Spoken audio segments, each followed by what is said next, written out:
Լոռու մարզի Փամբակ գյուղում ազգային ժողովի վերջին ընտրությունների մասին շատերը նախընտրում են չխոսել։ Խոսելու դեպքում գոնե չհրապարակել անունը։ Ինչի՞։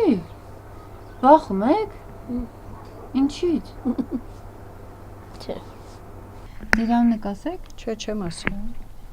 Բաս մեկ չեմ վախենում։ Էլ չեմ վախենում, ինչի՞ց եմ վախենում, Ազի ջան։ Ես ոչ աշխատում եմ, ոչ աշխատող ունեմ իմ տանը։ Ինչի՞ց եմ վախում։ Թողնա վախենա, որ աշխատում աշխատանքից կհեռացնեն։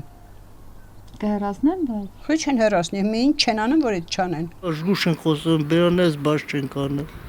Ազատ ետ խոսում չեն։ Տղամարդը, որ նույնպես չցանկացավ ներկայանալ, պնդում է. տարիներ առաջ տուժել է ազատ խոսքի համար, այսօր աշխատանք ունի, զգուշավոր է խոսում։ Ինձ մի նկարել ես գործ չունեմ։ Տան չէ տանել, տուն անեն։ Վախելու երգի։ Արի։ Ինչի՞։ Ինչի՞ց եք վախենում, իրականում։ Ինչի՞ց, ամեն ինչից։ Աշխատանքից դուրս կանեն, կճնշեն։ Այդ։ Աշխատում եք դուք հիմա։ Աշխատում երկապով։ Վախ։ Իրես մորքյանց վախացրել է։ Վախ։ Ես 20 տարի է վախացրում եմ։ Ոնց եմ վախացնում, ասում են կսպանեմ։ Այդ չէ, խոսում ես հենց։ Գալիս են ասում են տանում են վարչություն, միլիցիա։ Ես գնգել եմ դուրս եմ եկել։ Ինձ վրա ասում են զենք ունես, բաց ես ունես, այն ունես, ֆիդայն ես ելել, բայց ես դեռ քրծունքով աշխատում եմ։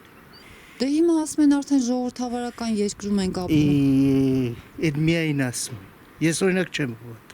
Գյուղացիներն ասում են, վերջին ընտրությունները խորացրել են վախը գյուղում։ Թեև կազմակերպիչները վստահեցնում էին, թե նվազել են քվեարկությունը վերահսկելու մեխանիզմները, փամբակցիների ականջին ուրիշ լուրեր էին հասել, թե ամբողջ ընթացքը որոշողը ընտրատեղամասի դիմաց կանգնած մեքենաների տերերն են։ Ընտրություններին մասնակցեցիք։ Հա։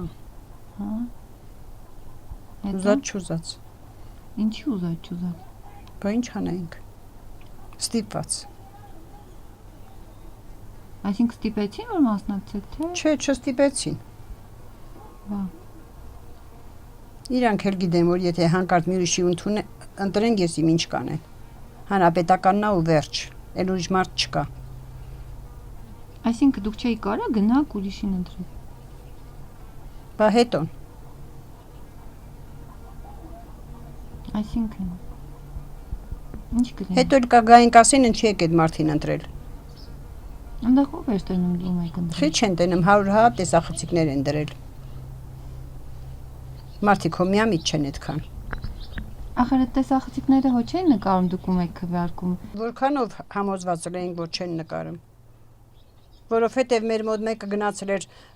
սխալմամբ։ Նույնիսկ սխալմամբ մի ուրիշի էր ընտրել, դուրս եկավ թչա մեկը միտեղից ասին, «Խի գնացի նրան ընտրեցիր, չէին ասել ում կընտրես»։ Բա որ չէին տեսել ոնց ասին։ Մաշին եք դրանը դրած, նստած իրանք մեջին, բայց թե ոնց են տենց հարմարեցրել, որ կարող են տենան, ես չգիտեմ։ Գնացին դեղ ընտրեցի եկա։ Հանրապետականը։ Ինչի։ Չանում չգիտեմ։ Ակնություն яшкս չտենեմ, նենեցել ինչ ասեմ։ Փամբակի 30 տարվա հանրապետական գյուղապետ Սամսոն Ուլիխանյանը հերքեց, ասաց հնարավոր չէ, գյուղացիները միամիտ բաներ են ասել ընտրությունները վերահսկելու կամ տեսախցիկների մասին։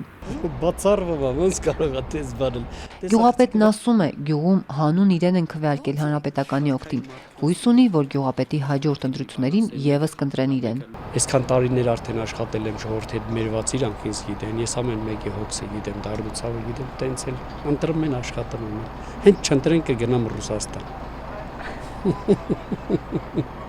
Փամբակցի Վոլոդյան գնահատում է գյուղապետի մտերմիկ աշխատելավոճը, բայց դժգոհում է ընդամենը 8 միլիոն դրամ բյուջե ունեցող գյուղի ու գյուղացիների ունեցած-չունեցածից։ Սակայն ասում է, միևնույնն է, գնացել, երկրի իշխանությունների օգտին է քվեարկել։ Ոնց գյուղապետարան ունենք, ոնց ակումբ ունենք, ինչ գյուղ։ Մի գյուղապետարան տեն սարքել 5 հարգանի շենք չտեն սարքի։ Մի ակումբ չկա, որ գնաս մի շախմատ խաղաս, մի թենիս խաղանես, մի նարդի խաղանես, մի բան զբաղվես։ Ռեգունը մուտն ընկավ, դավայ պարտի քնի ինչ դարավ։ Ոչ մի ռայոնը մարզում տենց գյուղ չկա։ Շատ գյուղեր եմ եղել, մեր գյուղի պես չկա։ Մի փոքր գյուղ է, մի փոքր ակումբ չկա։ Բանտրություններին գնացիք։ Հա։ Հետո թուղթ էլ առածին գցեցին կնդի։